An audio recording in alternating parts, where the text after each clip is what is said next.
ओम शांति। आज बाबा ने कहा, बच्चे, बाप इस धरा पर गुप्त रीति से आकर परिवर्तन का कार्य शुरू करता है।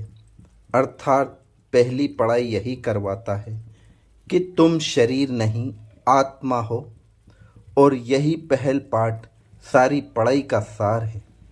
आप जितना जितना अपने ओरिजिनल स्वरूप का अनुभव करते जाते हो, उतना ही आप बाप के समीप संबंध का अनुभव करते हो, या जितना आप बाप के समीप रहने का पुरुषार्थ करते हो, उतना ही स्वयं के ओरिजिनल स्वरूप का अनुभव बढ़ता जाता है।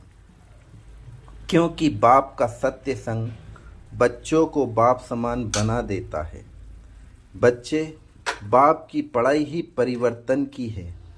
जितना आप पढ़ाई पर अटेंशन रखते हो, उतना ही स्वयं को परिवर्तन कर विश्व का परिवर्तन कर देते हो।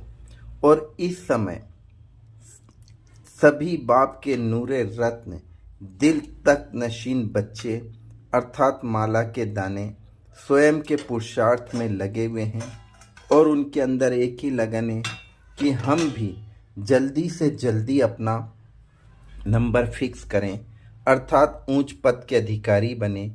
क्योंकि ऊंच पद के अधिकारी बच्चे ही बाप समान बन बाप से सर्व संबंधों का सुख अनुभव कर सकते हैं। देखो बच्चे, समय की समीपता की तरफ बढ़ रहा है, इसलिए ऊंचा पुरुषार्थ कर ऊंच पद के अधिकारी बनो, नहीं तो कुछ समय के बाद यह पुरुषार्थ खत्म हो जाएगा और फिर कुछ नहीं कर पाओगे। इसलिए अपने समय को 100% सफल करो।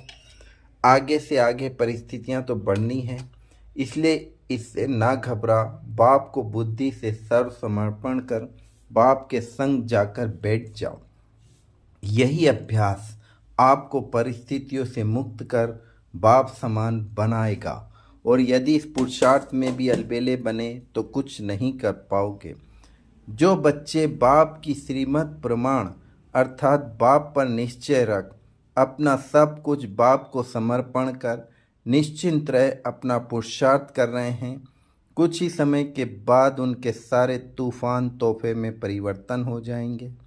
अर्थात उनके द्वारा किए गए पुरुषार्थ की प्राप्ति स्थूल और सूक्ष्म प्रारब्ध प्रत्यक्ष अनुभव होगी, जो कि अन्य आत्माओं को भी स्पष्ट अनुभव होगा, और यही पावरफुल परिवर्तन उनका नंबर फिक्स कर देगा।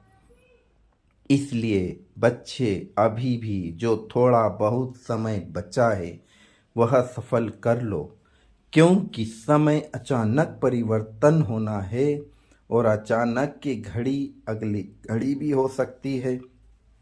बस चेक और चेंज करने की ज़रूरत है, जो कि स्वयं पर अटेंशन रख बाप के संग बैठ अर्थात नॉलेजफुल और पावरफुल बनने से ही हो सकता है। ओम शांति।